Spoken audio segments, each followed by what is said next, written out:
ওই যে 9টা যুক্ত বর্ণ ছিল, 9টা নাসিক্য ধ্বনি, আর পঞ্চম বর্ণ থাকলে প্রথম বর্ণ এসে চন্দ্রবিন্দু হয়, ওই 9-এর কারণে 10-এর উপর চন্দ্রবিন্দু হয়ে গেছে। ওকে, এবার নেক্সট দেখো, দাঁত গেল, ঠোঁট, ঠোঁট আবার দুটো আছে, একটা হচ্ছে উপরের আর নিচের, ওষ্ঠ অধর, সন্ধি বিচ্ছেদে করেছো, ওষ্ঠ যোগ অধর ইকুয়াল টু অষ্টাধর, ঠিক আছে, দুটো মিলেই আমি এখানে দেখাচ্ছি। এবার চোয়াল, আমাদের যে চোয়াল থাকে দেখবা যে বিশেষ করে যখন সংবৃত বিবৃত উচ্চারণ করবে, বিবৃত হলে খুলে যায়, তাই না, এটা হচ্ছে চোয়াল। আচ্ছা, এবার তোমাদের কাছে একটি প্রশ্ন করি, বাকযন্ত্রে তোমরা অনেক অঙ্গ দেখলে, এবার বলো তো কোন কোন প্রত্যঙ্গগুলো বাকযন্ত্রে ব্যবহার হয় না? আমাকে 2-1জন মানে অন্তত মেসেজে লিখে দাও যে কোন কোন অঙ্গগুলো বাকযন্ত্র হিসেবে ব্যবহার হয় না। আমি মেসেজ বক্সে যাচ্ছি, কারণ আল্লাহ তাআলা আমাদের শরীরে অ্যানাটমিতে অনেক অঙ্গ দিয়েছেন, কিন্তু সব অঙ্গ কি বাকযন্ত্র হিসেবে ব্যবহার হয় না। হ্যাঁ, তোমরা একটু মেসেজে লিখে দাও কোন কোন প্রত্যঙ্গগুলো বাকযন্ত্র হিসেবে ব্যবহার হয় না। হাত পা লিখছে একজন, ধন্যবাদ। আচ্ছা আচ্ছা, অনেকে লিখতেছো।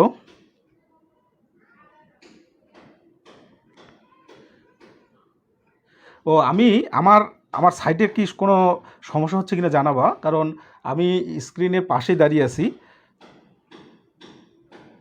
আচ্ছা, অনেকে লিখছো কান, হাত পা, ঠিক আছে, অসংখ্য ধন্যবাদ, আমরা পেয়ে গেছি উত্তর, হাত পা চোখ ইত্যাদি, থ্যাংক ইউ। এবার আসি ধ্বনি বর্ণ শব্দ অক্ষর, এটা কি?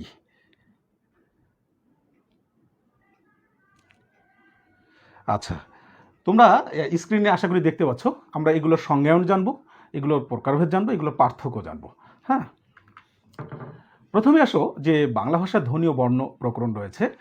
কোনো ভাষার বাক প্রবাহকে সূক্ষ্মভাবে বিশ্লেষণ করলে আমরা কতগুলো মৌলিক ধ্বনি সাউন্ড পাই। বাংলা ভাষাতেও কতগুলো মৌলিক ধ্বনি আছে। বাংলা ভাষার মৌলিক ধ্বনিকে প্রধানত 2 ভাগে ভাগ করা যায়, এক হচ্ছে স্বরধ্বনি আর একটা হচ্ছে ব্যঞ্জন ধ্বনি। স্বরধ্বনি কি? যে সকল ধ্বনি উচ্চারণের সময় ফুসফুস তাড়িত বাতাস বেরিয়ে যেতে মুখ ব্যবহারের কোথাও কোনো প্রকার বাধা পায় না, তাদেরকে বলা হয় স্বরধ্বনি, যেটাকে ভাওয়েল সাউন্ড বলে, যেমন অ ইউ। আর ব্যঞ্জন ধ্বনি হচ্ছে যে সকল ধ্বনি উচ্চারণের সময় ফুসফুস তাড়িত বাতাস বেরিয়ে যেতে মুখ ব্যবহারের কোথাও কোনো প্রকার বাধা পায় কিংবা ঘর্ষণ লাগে, তাদের বলা হয় ব্যঞ্জন ধ্বনি, ইংলিশে যেটা কনসোনেন্ট লেটার। আচ্ছা, আমার শরীরে লেখা ঢেকে যাচ্ছে কিনা একটু মেসেজে জানিয়ে দাও। আচ্ছা, ওকে, আমরা উদাহরণও পেয়ে গেলাম ক চ ট ত প ব্যঞ্জনধ্বনির। এবার আসো স্বরধ্বনি ও ব্যঞ্জনধ্বনি উচ্চারণটা লেখো। অনেক শিক্ষার্থী এটা ভুল করে। তোমরা কি জানো যে এটার উচ্চারণটা কি হবে? এটা কি স্বরধ্বনি হবে? তোমরা একটু লিখে দাও তো দেখি মেসেজে যে এটার উচ্চারণটা কি।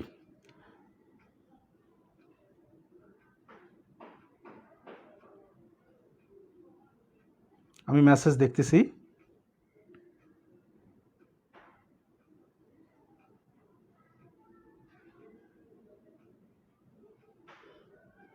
ওকে, অনেকে লিখতেছো। আচ্ছা, সময় কম, আমি টেনে যাচ্ছি। এটার উচ্চারণ কিন্তু স্বরধ্বনি না, এটা হবে স্বরধ্বনি। এখানে খেয়াল করো, দর নিচে হসন্ত আছে, এটাকে বলা হয় বদ্যাক্ষর। হ্যাঁ, আর ধো ওকার হবে, এটা সংবৃত উচ্চারণ হবে, স্বরধ্বনি বললে হবে না, স্বরধ্বনি। বাট ব্যঞ্জন ধ্বনি ওটা ঠিক আছে, ওখানে গিয়ে দিতে হবে না, ব্যঞ্জন ধ্বনি বলা যাবে না, ঠিক আছে। আমরা এবার বর্ণ জেনে যাই। অলরেডি এই যে পুজো বাড়াই লিখেছে যে ধ্বনি সাংকেতিক চিহ্নকে বর্ণ বলে, ও তো ভালো স্টুডেন্ট, ও আমি আগের ক্লাসও দেখেছি। হ্যাঁ, তো বর্ণ তোমরা জানো যে ধ্বনি নির্দেশক চিহ্নকে বলা হয় বর্ণ। এই যে এটাকে কিন্তু চিহ্ন, এটা চিহ্ন না। হ্যাঁ, ধ্বনি নির্দেশক চিহ্নকে বর্ণ বলা হয়, কিংবা ধরো ধ্বনির লিখিত রূপকে বর্ণ বলা হয়, ওটা হবে। এটা 2 প্রকার, স্বরবর্ণ, ব্যঞ্জনবর্ণ। তোমরা এগুলো জানো, যখন তোমরা প্রাইমারি স্কুলে পড়েছিলে এগুলো পড়েছিলে, কিন্তু তোমাদের পরীক্ষায় এগুলো এমসিকিউতে এত আসে। হ্যাঁ, আমি আরও আলোচনা করব। তো স্বরবর্ণ কি এটা জেনে নেই। স্বরধ্বনি দ্যোতক লিখিত সাংকেতিক চিহ্নকে বলা হয় স্বরবর্ণ, যেমন অ আ ইত্যাদি, ঠিক আছে। আচ্ছা, এবার ব্যঞ্জনবর্ণ আসো। ব্যঞ্জনধ্বনি দ্যোতক লিখিত সাংকেতিক চিহ্নকে বলা হয় ব্যঞ্জনবর্ণ, যেমন ক খ গ ঘ। এবার আসো অক্ষর। অনেক শিক্ষার্থী এই বর্ণ আর অক্ষর এক মনে করে, না, এক না। There are far difference between syllable and letter. Letter হচ্ছে বর্ণ, অক্ষর হচ্ছে সিলেবাল। এটা নিঃশ্বাসের স্বল্পতম প্রয়াসে উচ্চারিত ধ্বনিক অক্ষর বলে, ঠিক আছে। আবার আরেকটা জিনিস, শব্দ আর অক্ষরের মধ্যে একটু পার্থক্য আছে। একাধিক বর্ণ মিলে যদি কোনো অর্থ প্রকাশ করে তাকে শব্দ বলে। ঠিক আছে? অক্ষর আমরা জানি যে দুই প্রকার, একটা হচ্ছে বদ্ধাক্ষর, একটা হচ্ছে মুক্তাক্ষর। বদ্ধাক্ষরটা যেটা হসন্ত দিয়ে কাট হবে উচ্চারণ, হ্যাঁ, আর মুক্তাক্ষর যেটা খুলে যাবে, ই আ উ, এগুলো হচ্ছে মুক্তাক্ষরের উদাহরণ। এবার আসলে ধ্বনি ও বর্ণের মধ্যে পার্থক্য যাই। তোমরা ধ্বনি ও বর্ণের পার্থক্য আশা করি পঞ্চ ইন্দ্রিয় দিয়ে জানো। আমি তোমাদেরকে একটু দেখিয়ে দিচ্ছি। যেমন ধরো 5টা ইন্দ্রিয়, কান, চোখ, নাক, জিহ্বা, ত্বক, এটা আমরা জানি। প্রথমে কান দিয়ে দেখি যে ধ্বনি কান দিয়ে শোনা যায়, বর্ণ শোনা যায় না। চোখ, ধ্বনি চোখ দিয়ে দেখা যায় না, ধ্বনি চোখ দিয়ে দেখা যায় না, আর বর্ণ চোখ দিয়ে দেখা যায়। ঠিক আছে? আর নাক, নাকটা হচ্ছে নাসিক্য ধ্বনিগুলো আমরা কি নাক দিয়ে উচ্চারণ করি, যেমন উ, ইয়, মূর্ধন্য, দন্তন্য, ম, অনুস্বার, চন্দ্রবিন্দু, তাই না? কিন্তু বর্ণে তো এগুলোর উচ্চারণ কোনো ব্যাপারে এগুলো লেখাই নেই। আর জিহ্বাটা আমরা কণ্ঠমূলীয় বা জিহ্বামূলীয়, যেগুলো ক, খ, গ, ঘ, ঙ, এগুলোকে বলা হয় জিহ্বামূলীয়, এগুলো আমরা জিহ্বা দিয়ে উচ্চারণ করি। আর একটা ত্বক, ত্বকটা হচ্ছে ধরো তুমি হাত দিয়ে কোনো স্পর্শ করো, ধরো তুমি ও বর্ণটাকে স্পর্শ করো, আমি কার্সর দিয়ে দেখে দিচ্ছি, এই যে ও, আশা করি তোমরা দেখতে পাচ্ছ, এটাকে স্পর্শ করা যাচ্ছে, কিন্তু ধ্বনিকে স্পর্শ করা যায় না, ধ্বনিকে ছোঁয়া যায় না, তাই না? ধ্বনি হচ্ছে তোমার কান দিয়ে শোনার ব্যাপার। আচ্ছা, এগুলো হচ্ছে মনে রাখার জন্য একটা জিনিস, এটা ব্যাকরণিক পার্থক্য না। ব্যাকরণিক পার্থক্য হচ্ছে ধ্বনি মৌখিক রূপ, বর্ণ লিখিত রূপ। ওকে? ধ্বনি অসংখ্য, বর্ণ সীমিত। তবে ব্যাকরণবিদরা, বৈয়াকরণ, ওনারা ধ্বনিকে আবার দুই ভাগ করেছেন, যেটাকে স্বরধ্বনি আর ব্যঞ্জনধ্বনি। বর্ণকে দুই ভাগে ভাগ করেছেন, একটা হচ্ছে স্বরবর্ণ, ব্যঞ্জনবর্ণ। এগুলো তোমরা জানো আশা করি। অনেকে মেসেজ লিখতেছো।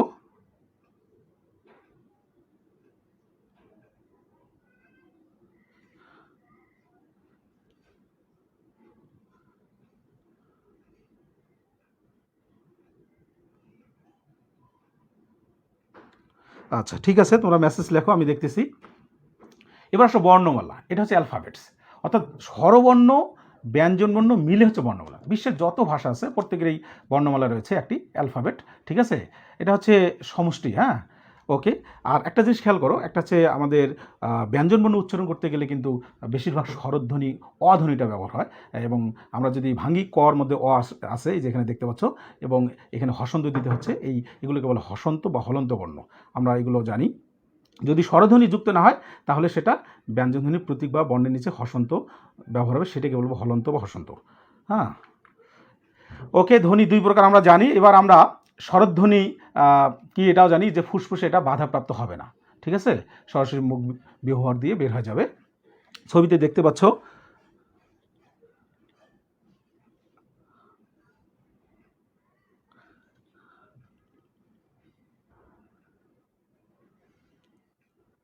আচ্ছা, একজন লিখছে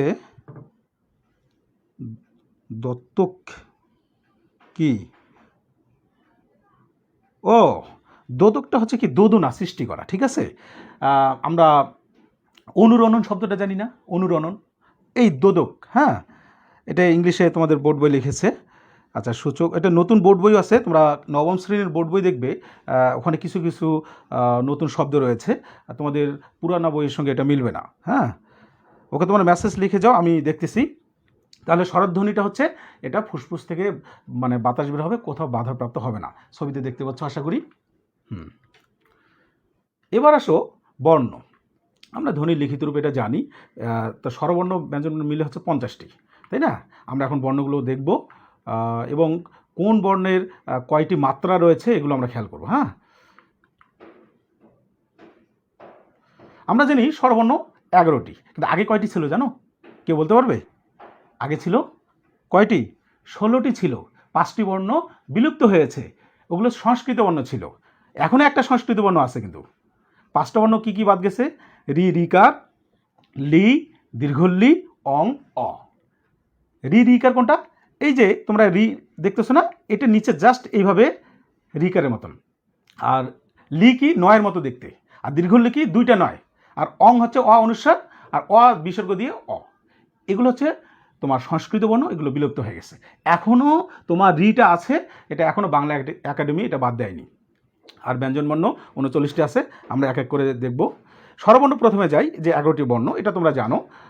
অনেকে স্বরে স্বরে বলে, এটা বলা ঠিক না, অ আ ই ই বলতে হবে, তাহলে ভালো হবে। হ্যাঁ, আচ্ছা, আমরা এখানে 11টি বর্ণ পেলাম, যে 5টি বর্ণ বিলুপ্ত হয়ে গেছে, তোমাদেরকে বললাম। এটা তোমাদের বোর্ড বই নেই যে 5টি বর্ণ বিলুপ্ত হয়ে গেছে। এরপরে আসো স্বরবর্ণের মাত্রা।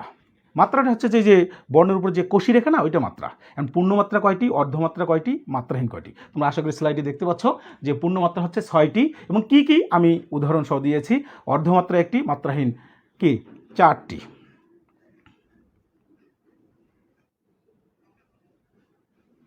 ওকে, অনেকে লিখছে পরিষ্কার শোনা যাচ্ছে, ধন্যবাদ। বিভিন্ন জেলা থেকে তোমরা অংশগ্রহণ করেছো।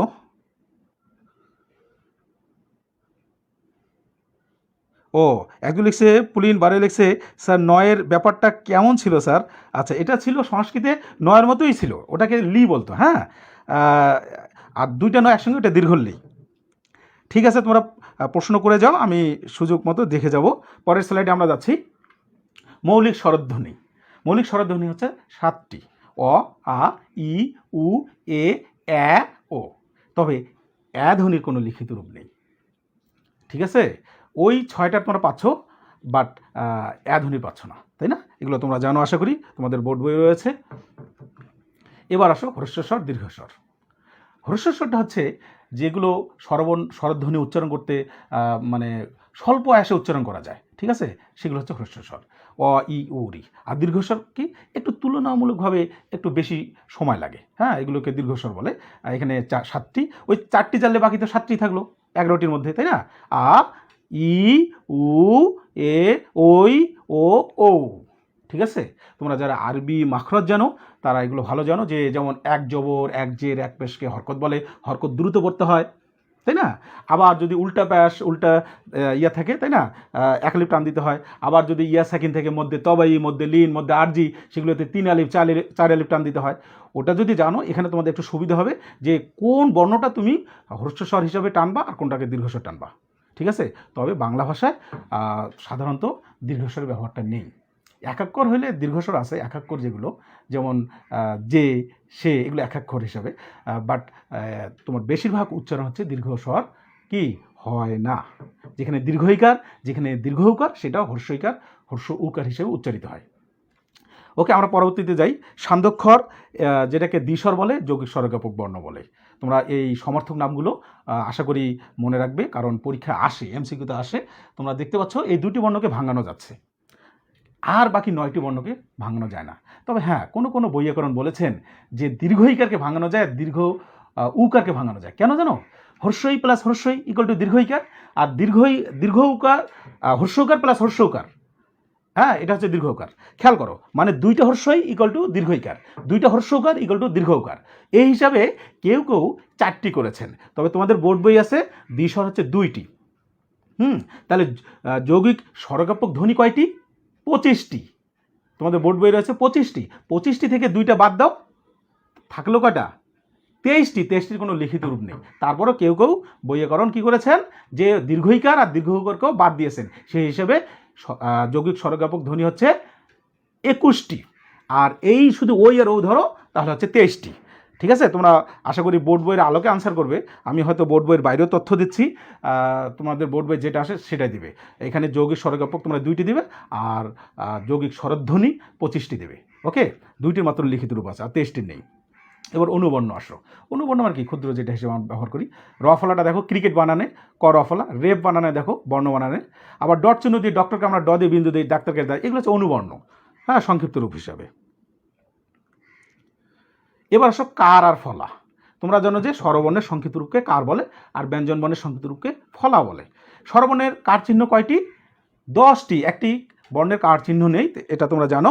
অবর্ণের কোনো কার চিহ্ন নেই।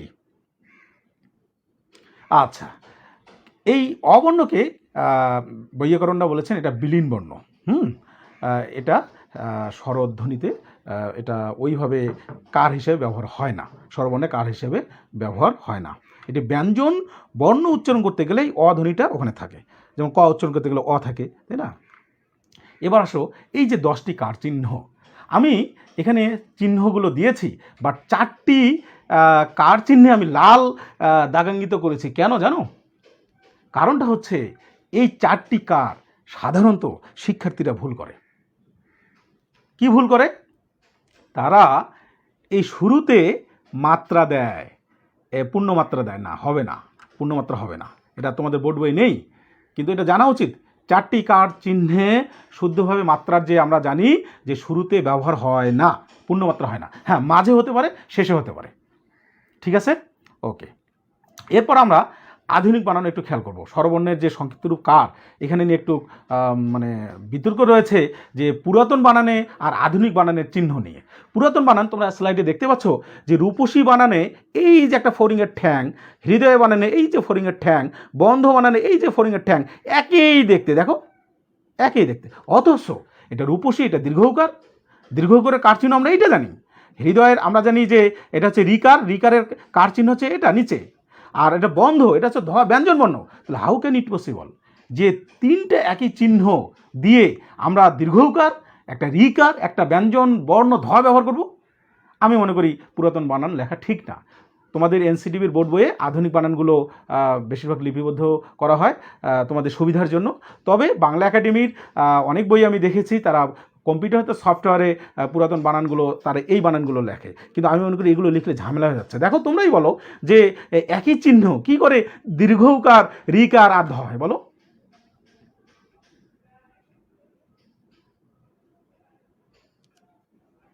ওকে, অনেকে মেসেজ দিচ্ছ।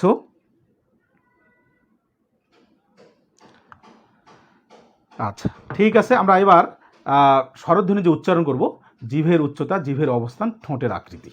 হ্যাঁ, এটা আমি তোমাদের একটা ছবি দেখাচ্ছি, আশা করি স্ক্রিনে দেখতে পাচ্ছ যে এটা জিভ, তাই না? আমরা স্বাদ গ্রহণ করি। আচ্ছা, জিভের আবার 3টা ভাগ তো জানো, একটা অগ্র, মাঝে, শেষে। এবার আইপিএ, যেটাকে ইন্টারন্যাশনাল ফনেটিক অ্যালফাবেটস বলা হয়, এটা প্রতিবর্ণীকরণ হিসাবে বিশ্বের যে বিদেশি ভাষাগুলো রয়েছে সেগুলো উচ্চারণ কীভাবে রীতি করতে হবে এগুলো বর্ণনা দেওয়া আছে। তো এই আইপিএ নিয়মে আমাদের স্বরধ্বনিরও কিছু নিয়ম আছে, যে এই যে 11টি স্বরবর্ণ রয়েছে সেগুলো আমরা জিভের কোন জায়গা থেকে উচ্চারণ করব। জিভের সামনে হচ্ছে এই যে ই, এই যে হ্রস্বইকার, দীর্ঘইকার, এটা জিভের সামনে। এটাও জিভের সামনে, বা এ, হ্যাঁ, এটা আমরা জিভের সামনে।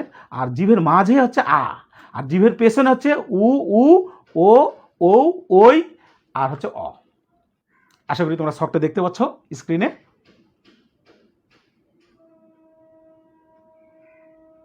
ওকে, অনেকে লিখছো থ্যাংক ইউ, নাইস ক্লাস। আচ্ছা, অনেকে প্রশ্ন করো, কিছু তোমরা প্রশ্ন করো, তোমরা পরীক্ষার্থী, তোমাদেরকে প্রশ্ন করতে হবে। এবার আসো, এই ছবিতে দেখো যে এখানে আমি 4টি বর্ণ নিয়ে এসেছি। এই 4টি বর্ণ যদি আমরা উচ্চারণ করি, জিভের কোথায় থেকে উচ্চারিত হবে? দেখো, ই জিভের সামনে, এ এটাও জিভের সামনে, এটাও জিভের সামনে, আটা জিভের মাঝে। হ্যাঁ, এগুলো আবার সংবৃত বিবৃত উচ্চারণ আছে, আমি পরের স্লাইডগুলোতে দেখাবো যে সংবৃত বিবৃত উচ্চারণ কিভাবে হয়। হ্যাঁ,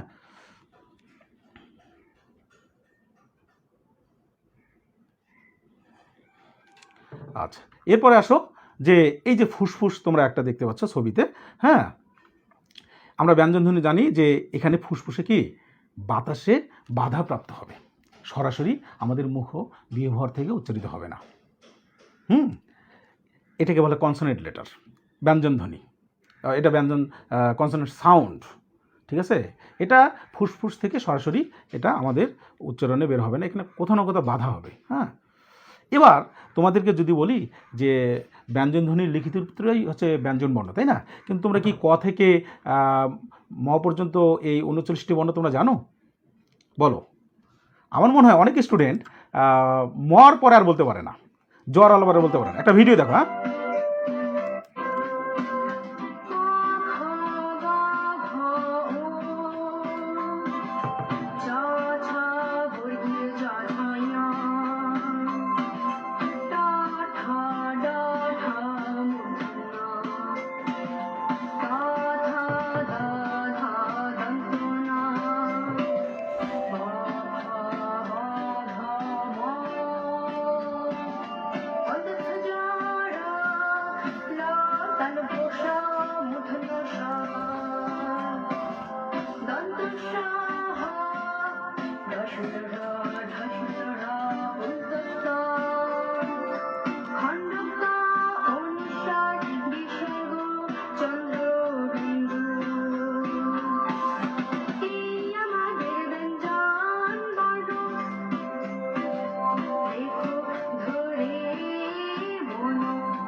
ওকে, সময় কম, আমি টেনে গেলাম।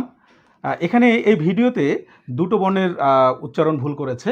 একটি হচ্ছে তারা বলছে ড শূন্য র এবং ঢ শূন্য র। তোমরা শূন্য বলবে না, তোমরা বলবে বিন্দু, ড বিন্দু র, ঢ বিন্দু র। জিহ্বার মাথাটা আছে না, এটা একটু উল্টে দিবা। যেমন বাড়ি, গাড়ি, শাড়ি, একটা ছন্দ আছে যেমন বারো হাড়ি রাবড়ি বড় বাড়া বাড়ি, তাই না? ড বিন্দুটা একটু উল্টে যাবে। হ্যাঁ, যারা রেডিও টেলিভিশনে খবর পাঠ করে বা ধরো আবৃত্তি করে কিংবা ধরো গান করে, তারা কিন্তু শুদ্ধ উচ্চারণ করে। আমি তোমাদের সংবৃত বিবৃত উচ্চারণ যাব। পুলিন বারাই অনেকবার আমাকে রিকোয়েস্ট করেছে, স্যার সংবৃত বিবৃত বলেন এবং এ অর ব্যবহারটা। হ্যাঁ, আমি যাব, আগে এই ব্যঞ্জনবর্ণটা শেষ হোক, আমি সংবৃত বিবৃত স্বরধ্বনি ব্যঞ্জনধ্বনি আমি দুটি আলোচনা করবো, অসুবিধা নেই। হ্যাঁ, আচ্ছা, আমরা নেক্সট স্লাইডে যাই, সময় কম। তাহলে আমরা ব্যঞ্জনবর্ণ পেলাম 39টি, রাইট? এবং ব্যঞ্জনবর্ণের যে সংক্ষিপ্ত রূপ ফলা, এটাও আমরা যাব। এবার আসো, তোমরা হয়তো ভাববে যে স্যার ক একটা ব্যঞ্জনবর্ণ, তাহলে এটা কি শব্দ হয়? হ্যাঁ, শব্দ হতে পারে। কিভাবে? এই দেখো, এখানে আমি লিখেছি যে ক্রিয়ার মূলে বা ধাতুতে একটা বর্ণ দেখা গেলেও সেটি মূলত শব্দের সংক্ষিপ্ত রূপ ব্যবহার হয়। যেমন কহকে ক, ক একটা ধাতু না? ক একটা ধাতু কিনা বলো? তোমরা ক্রিয়ার মূল পড়েছো না?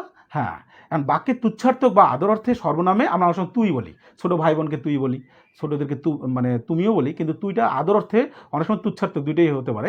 এই যে তুই ক, তার মানে তুই বল, এই বলটা মানে কহ থেকে ক আসছে। সো এই কটা একটা ব্যঞ্জনবর্ণ না, এটা হচ্ছে ক্রিয়ার মূল। এটা তোমাদের বোর্ড বই নেই, এটা একটু তোমাদের জানা দরকার যে একটা বর্ণ আবার কী করে একটা শব্দ হয়, তাই না? হতে পারে। ওইদিকেও স্বরবর্ণ হতে পেতে পারো, এ, ওখানেও আছে এ, ওই বা ও।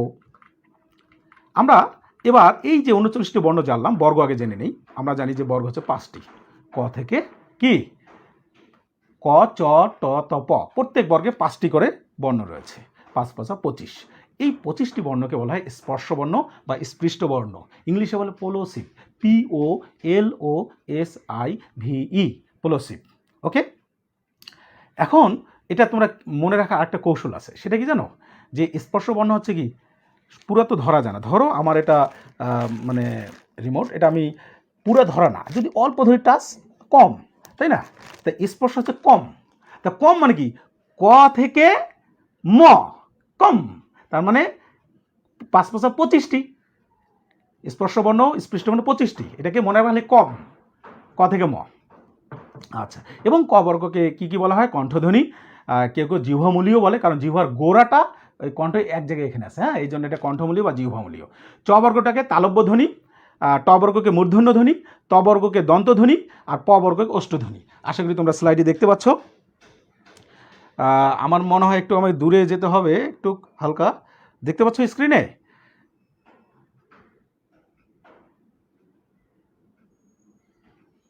আচ্ছা, একজন লিখছে আমি 50টা ভালো মতো পারি। Thank you. পারবা তো, এগুলো প্রাইমারি স্কুলে তোমরা এগুলো শিখে এসছো।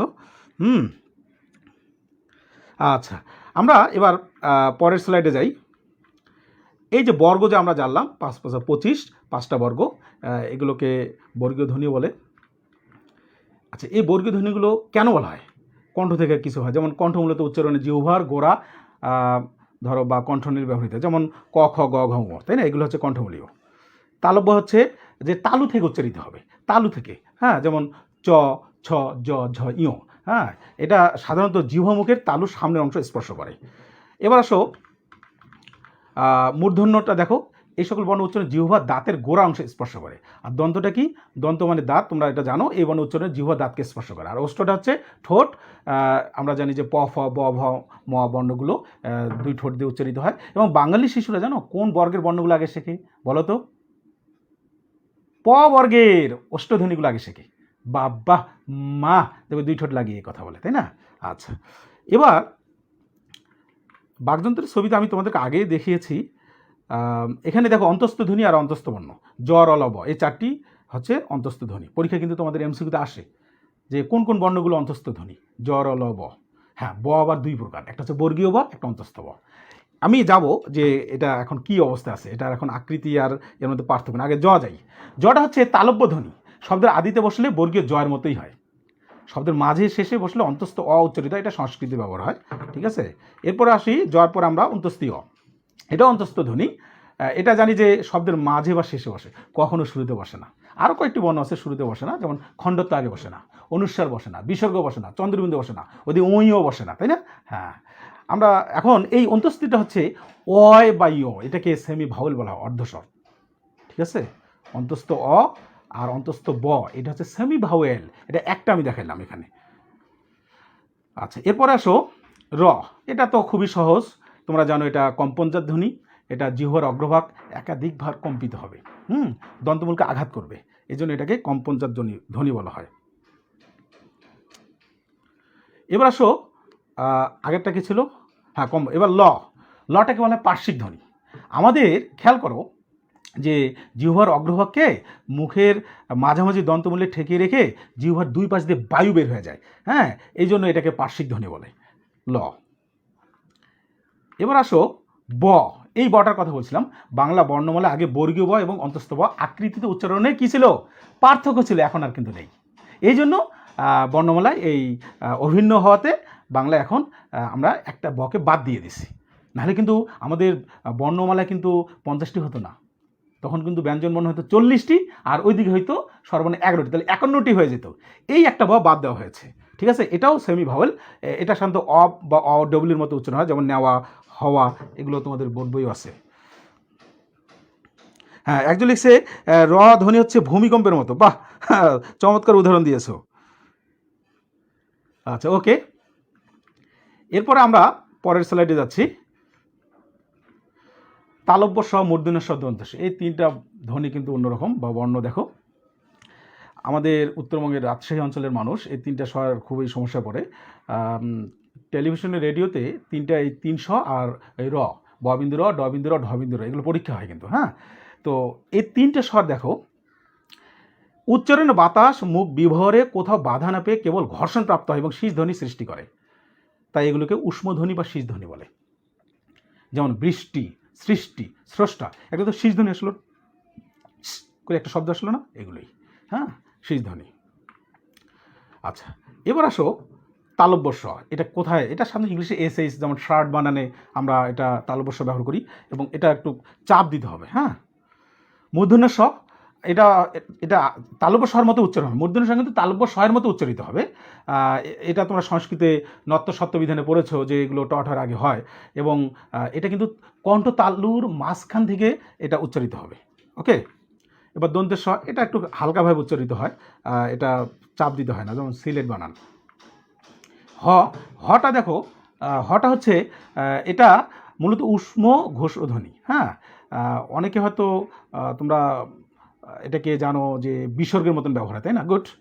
এটা যদি আমরা হসন্ত দিই, যেমন আহ, দেখো বিসর্গ দিয়ে হসন্ত দিলে বিসর্গের মতো হয়ে গেল, তাই না? এবার তারণ যা, তাড়না করবে, তাই না? ড বিন্দু র, ঢ বিন্দু র, এটা জিহ্বার যে আগাটা অর্থাৎ সামনের অংশটা একটু উল্টে যাবে। বাড়ি, গাড়ি, গাঢ়, শাড়ি, ঠিক আছে? আচ্ছা, এটা তোমরা আশা করি উচ্চারণ স্থান বাকযন্ত্রের কোথায় জানো। খণ্ডত্ব, আসলে এটা ত বর্ণেরই খণ্ডাংশ, এটা তোমরা জানো যে এটা স্বতন্ত্র ধ্বনি বর্ণ হিসেবে ধরা হয় না, এটা আসলে তয়েরই সংক্ষিপ্ত রূপ। এই বর্ণটি কিন্তু শব্দের শুরুতে ব্যবহার হয় না। এবার আসি পরাশ্রয়ী বা অযোগ বাহু। পরাশ্রয়ী দেখে বোঝা যাচ্ছে যে পরের আশ্রয় হয়, তাই না? আগাছা টাইপের। অনুস্বার, বিসর্গ, চন্দ্রবিন্দু, এই তিনটিকে তোমার পরাশ্রয়ী বা অযোগ বাহু বলে। কেউ কেউ খণ্ডত্বকে ধরে, বই, অনেক বই আমি পেয়েছি, আমার কাছে কয়েকটা বই রয়েছে। বিশেষ করে এই বইটি খুব ভালো মানের একটি বই, তোমরা যদি পারো পরে এটা কিনবা। এটা হচ্ছে ধ্বনিবিজ্ঞান ও বাংলা ধ্বনিতত্ত্ব, মোহাম্মদ আব্দুল হাইয়ের লেখা। উনি এই বই লিখে আর কি পিএইচডি করেছিলেন ইংলিশে, পরে বাংলা অনুবাদ করা হয়েছে। আর ধ্বনিবিজ্ঞানের ভূমিকা, জিনাত ইমতিয়াজ আলীর। যাই হোক, আরও অনেক বই রয়েছে। তা আমি দেখেছি যে বিভিন্ন লেখকদের মতের পার্থক্য রয়েছে, কিন্তু আমরা কিন্তু বোর্ড বইকে বেশি প্রাধান্য দেবো, কারণ তোমাদের পরীক্ষায় কিন্তু আনসার করতে হবে বোর্ড বই থেকেই। পরাশ্রয়ী বর্ণ এখানে তিনটেই নেব আমরা, অনেকে খণ্ডত্ব নিয়েছে আমি বললাম। তো এগুলো সাধারণত অন্য বর্ণের কি সঙ্গে এটা উচ্চারিত হয়, একা একাই হতে পারে না, এটাকে অযোগ বাহু বলা হয়। যাই হোক, আমরা এগুলো 39টি বর্ণ, এগুলো নাম জানলাম, হ্যাঁ, এবং কোথা থেকে উচ্চারিত হয় এগুলো জানলাম। এবার আমরা যাব ব্যঞ্জন বর্ণের মাত্রা, পূর্ণমাত্রা, অর্ধমাত্রা, মাত্রাহীন। তোমরা আশা করি ছবিতে দেখতে পাচ্ছ, স্ক্রিনে দেখতে পাচ্ছ। এগুলো তোমাদের খুবই দরকার, কারণ অনেকে ঝটাকে অর্ধমাত্রা ভাবে, ঝ কিন্তু পূর্ণমাত্রা। হ্যাঁ, তো স্বরবর্ণে ব্যঞ্জনবর্ণের পূর্ণমাত্রা অর্ধমাত্রা মাত্রাহীন যদি তোমরা জানো তাহলে তোমাদের কি অনেক সুবিধা হবে। এবং এমসিকিউতে আসে এগুলো, তোমাদের পরীক্ষা অনেক এমসিকিউতে আসে। এই যে আমি দুটো এক জায়গায় করেছি, স্বরবর্ণ ব্যঞ্জনবর্ণ মিলে আমি পূর্ণমাত্রা অর্ধমাত্রা মাত্রাহীন করেছি। দেখো এখানে 32টি, 8টি এবং 10টি আছে। এই যে এই ছকে আশা করি তোমরা দেখতে পাচ্ছ। হ্যাঁ, একটা পরিসংখ্যান দিয়েছি। এমসিকিউতে এগুলো আসে, অনেক আসে। মানে কখনো স্বরবর্ণ দিয়ে হয়, কখনো ব্যঞ্জনবর্ণ দিয়ে হয়, কখনো দুটো মিলেই হয়। এই জন্য পূর্ণমাত্রা অর্ধমাত্রা মাত্রাহীন এই ছকটা খুবই খেয়াল করবে। ওকে, আচ্ছা, এরপরে আসো ব্যঞ্জনবর্ণের সংক্ষিপ্ত রূপকে ফলা বলে। এটা আমরা জানি, অনেকে 6টা ফলা বলে, কেউ কেউ বলে আরও ফলা রয়েছে। তো দন্তন্য আর মূর্ধন্য ফলা দুটো এক ধরে আর কি, কিন্তু দন্তন্যর ফলাটা চিহ্ন আলাদা। দেখো এখানে একটা পাকড়ির মতো আছে, একের পাকড়ির মতো আছে। হ্যাঁ, আচ্ছা, এখানে আরও আমি ফলার উদাহরণ দিয়েছি। হ্যাঁ, এটা কিন্তু উচ্চারণ হবে চিহ্ন, হ প্লাস দন্তন্য, একটা পূর্বাহ্ন। হ্যাঁ, এটা মূর্ধন্য। আচ্ছা, এগুলো ফলা স্পষ্ট বোঝা যাচ্ছে। শুধু দুটো ফলার চিহ্ন আছে, একটা হচ্ছে জ ফলা, র ফলা, বাকিগুলো নেই। এবার আসলে যুক্তবর্ণ। এখন যুক্তবর্ণ তো কতগুলো অস্বচ্ছ আছে, কতগুলো স্বচ্ছ আছে। এটা ব্যঞ্জনবর্ণ কার চিহ্ন দিয়ে তোমাদের বোর্ড বইয়ে এই যে হয়তো গ হ্রস্বকার, র দীর্ঘকার, আমি যে রিকার দিয়ে উদাহরণ দিয়েছি। অ্যাকচুয়ালি স্বরবর্ণের মধ্যে 3টা কার চিহ্ন আছে, হ্রস্বকার, দীর্ঘকার, রিকার। এগুলোর যুক্তবর্ণ হিসেবে ব্যবহার হতে পারে। বাট আকার, হ্রস্বইকার, দীর্ঘইকার এগুলো হয় না। একার, ঐকার, ওকার, ওকার এগুলো যুক্তবর্ণ হিসেবে হয় না। হ্যাঁ, তো এবার আমরা দেখব ব্যঞ্জনবর্ণের সঙ্গে ব্যঞ্জনবর্ণ দেখব। এগুলো আবার অস্বচ্ছ। এই যে ক্ষীয়, ক প্লাস মূর্ধন্য ষ, এটা হয় ম, ব্রহ্মপুত্র। হ্যাঁ, এটা হচ্ছে যে 3টা বর্ণ। এখানে দেখো, খেয়াল করো, এখানে 3টা বর্ণ রয়েছে এবং হসন্ত দিলে 2টাতে হসন্ত দিতে হবে। আর যদি 2টা ধ্বনি বা বর্ণ থাকে তখন 1টাতে হসন্ত দিতে হবে। তোমরা একটু ভালো করে খেয়াল করবে, যুক্তবর্ণ কিন্তু যদি 2টা হয় প্রথমটাতে হসন্ত যোগের আগে, আর যদি 3টা হয়, যেমন এই যে লক্ষ্মী শব্দে এখানে যে ক প্লাস মূর্ধন্য ষ প্লাস ম, এখানে কিন্তু 2টাতে হসন্ত রয়েছে। এগুলো অস্বচ্ছ দেখতে। স্বচ্ছ যেমন কয়টা স্পষ্ট বোঝা যাচ্ছে, লয়টয়, শয়টা, তালব শয় চয় খুব মানে স্পষ্ট বোঝা যাচ্ছে। এইগুলো হচ্ছে ব্যঞ্জন ব্যঞ্জন মিলে হচ্ছে যুক্তবর্ণ, এগুলো স্বচ্ছ। আচ্ছা, পুলেনবারে বারবার অ এর সংবৃত উচ্চারণ বিবৃত উচ্চারণ যাচ্ছে, আমি যাচ্ছি, এরপরেই যাবা, এটা পাবে তোমরা। আচ্ছা, এবার আসো স্পর্শ বর্ণ বা স্পৃষ্ট। এগুলো তো বলেছি যে ক থেকে ম, এগুলোকে স্পর্শ বর্ণ বলে। এই স্পর্শ ব্যঞ্জনকে আবার 2 ভাগে ভাগ করা যায়, একটা হচ্ছে অঘোষধ্বনি, একটা হচ্ছে ঘোষধ্বনি। এই উচ্চারণটা একটু খেয়াল করো, অনেকেই আমি দেখেছি ভুল উচ্চারণ করে, বলে কি জানো, অঘোষধ্বনি ঘোষধ্বনি। না, এখানে তো মূর্ধন্য ষর নিচে হসন্ত দেওয়া নেই, এটা তো বদ্ধাক্ষর না, এটা মুক্তাক্ষর হিসেবে ধরতে হবে, অঘোষধ্বনি ঘোষধ্বনি। হ্যাঁ, তো যে ধ্বনি উচ্চারণের সময় স্বরতন্ত্রে এই যে এখানে অনুরণিত হয়, মানে কাঁপে, বেশি কাঁপে, সেটা হচ্ছে অঘোষ। আর যদি তোমার অনুরণিত না হয় সেটা হচ্ছে ঘোষধ্বনি। এবং এটার মান আছে, অঘোষধ্বনি বর্গের হচ্ছে 1 2, আর ঘোষধ্বনি হচ্ছে 3 4। কেউ কেউ 5 নাসিক্য ধ্বনিটাকেও ঘোষ ধরে এবং অল্প প্রাণ ধরে। আমরা অল্প প্রাণ মহাপ্রাণ যাব। এই যে এখানে খেয়াল করো, এই যে একটু আগে যে তোমরা দেখলা যে অঘোষ আর ঘোষধ্বনি, এই ঘোষধ্বনিকে আবার 2 ভাগে ভাগ করা গেছে, একটা হচ্ছে অল্প প্রাণ, মহাপ্রাণ। আর তোমরা অল্প প্রাণ মানে কি বলবা, পুঁটি মাছ, আর মহাপ্রাণ কি কই মাছ? আসলে অল্প প্রাণ হচ্ছে কি জানো, লো প্রেশার, বাতাসের চাপ কম, আর মহাপ্রাণ হচ্ছে হাই প্রেশার, বাতাসের চাপ বেশি। যে ধ্বনি উচ্চারণের সময় বাতাসের চাপের স্বল্পতা থাকে সেগুলো অল্প প্রাণ। তোমরা জানো যে বর্গের প্রথম, তৃতীয়, পঞ্চম, হ্যাঁ, সাধারণত প্রথম তৃতীয় ধরে, নাসিক্য ধ্বনি অনেকে ধরে না। আর মহাপ্রাণ হচ্ছে জোর 2 4, এগুলোতে বাতাসের চাপ বেশি হবে। আচ্ছা, আমি একটা উদাহরণ দেই।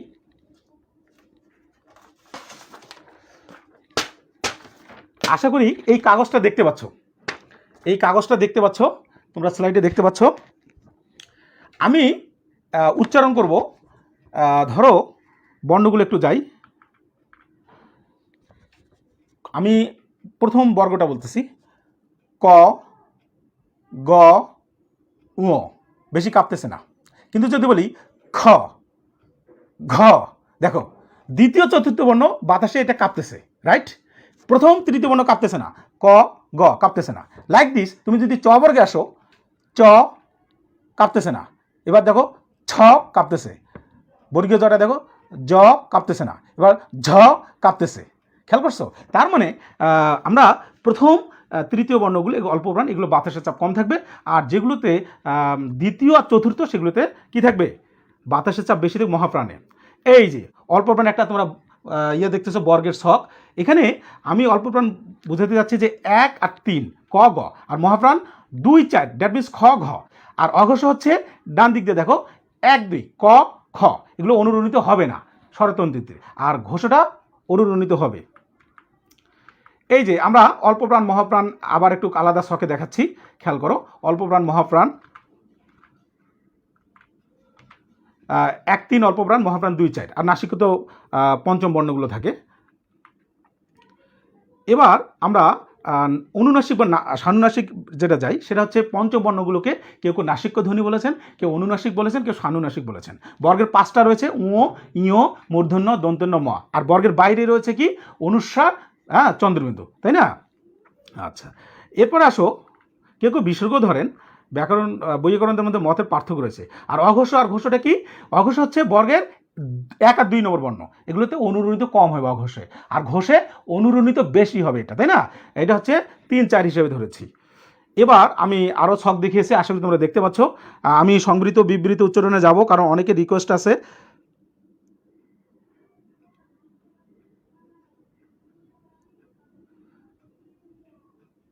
আচ্ছা,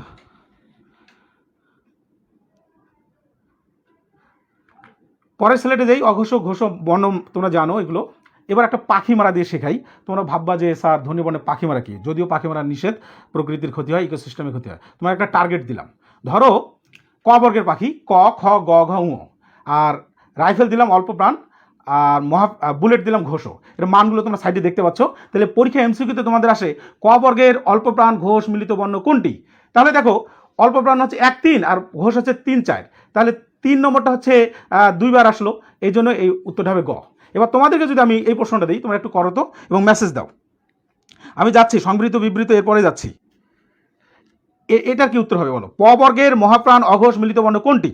তোমরা একটু মেসেজে লিখে দাও, আমি মেসেজ দেখতে যাচ্ছি।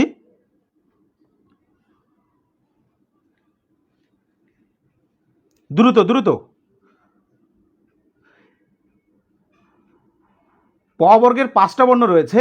আমি ধরো রাইফেল এখানে মহাপ্রাণ ধরেছি, 2 আর 4 নম্বর বর্ণ আমরা জানি, বুলেট হচ্ছে অঘোষ নিয়েছি, এটা 1 আর 2। তাহলে কোন পাখিটা এখানে বিদ্ধ হবে? ফ, থ্যাংক ইউ, ফ হবে। সুফিয়া জাহান উত্তর দিয়েছে, ওকে, ধন্যবাদ, অনেকে উত্তর দিচ্ছ। আচ্ছা, এরপরে আমরা অনেকে লিখছে 2 নম্বর, মানে ফয় হবে। আচ্ছা, এই যে আমরা বাকযন্ত্রের অনেক ছবি দেখলাম, এবার আমরা সংবৃত বিবৃত যাব, যেটা তোমাদের অনেকের প্রশ্ন ছিল। সংবৃত বিবৃত উচ্চারণটা 2 ভাবে হয়, খেয়াল করো। সংবৃত একটা হচ্ছে অ দিয়ে হয়, আর একটা হচ্ছে এ দিয়ে হয়। এখন অ যখন ও হয়ে যাবে, অটা যখন ও হয়ে যাবে, দেখো আমার ঠোঁটের দিকে খেয়াল করবো, অ, এবার ও, এটা সংবৃত হয়ে গেল। আরেকটা সংবৃত এ দিয়ে দেখো, যদি এটাকে যদি এই বলি, অর্থাৎ কোনো পরিবর্তন নেই, এটা এই, হ্যাঁ, সেটা আবার সংবৃত। আর বিবৃতটা কি? যখন অটা অয়ে থাকবে, অটা চেঞ্জ হবে না। যেমন নেতিবাচক কিছু শব্দ আছে, যেমন অন্যায়, কোনো অয় হবে, ঠিক আছে।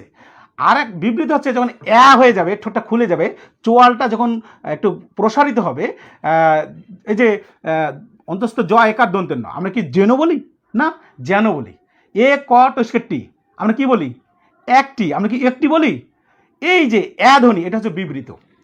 পুলন বারে সহ অনেকে রিকোয়েস্ট করেছো যে স্যার এই সংবৃত বিবৃতর যে উচ্চারণের নিয়মটা, এটা ইন্টারমিডিয়েটে রয়েছে, তোমরা যদি কলেজে ওঠো এটার নিয়ম তোমরা পাবে। এই সংবৃত বিবৃত তোমরা দেখবে যে শব্দের আদিতে বা শুরুতে হয়, শব্দের মাঝে হয়, শব্দের শেষেও হয়। আমি উদাহরণ দিচ্ছি, এখানে দেখো, খেয়াল করো। এই যে অন্যায় শব্দটা কেন আমি অয় রাখছি? কারণ এটা নেতিবাচক শব্দ। নেতিবাচক শব্দ অয় থাকে, অর্থাৎ এটা অল টাইম কি সংবৃত। যদি মানে অটা অ থাকে, অটা অ যদি থাকে, তাহলে এটা বিবৃত হয়ে যায়। অটা অ থাকলে বিবৃত, বাট অটা যখন ও হয়ে আসবে, যেমন নদী, ন ছিল, ও করা গেল নদী, দেখছো? এবার দেখো মরুভূমি, ম ছিল, এবার ওকা নিয়ে এসছে সংবৃত, মো, ঠোঁটটা গোল হয়ে গেছে। আচ্ছা, কুজ্ঝটিকা, কুজ্ঝটিকা, এখানে খেয়াল করো, বদ্ধাক্ষর আর মুক্তাক্ষর তোমাদের জানতে হবে। যদি হসন্ত দেওয়া হয় সেটা বদ্ধাক্ষর, আর যদি হসন্ত না দেওয়া হয় সেটা মুক্তাক্ষর। এই যে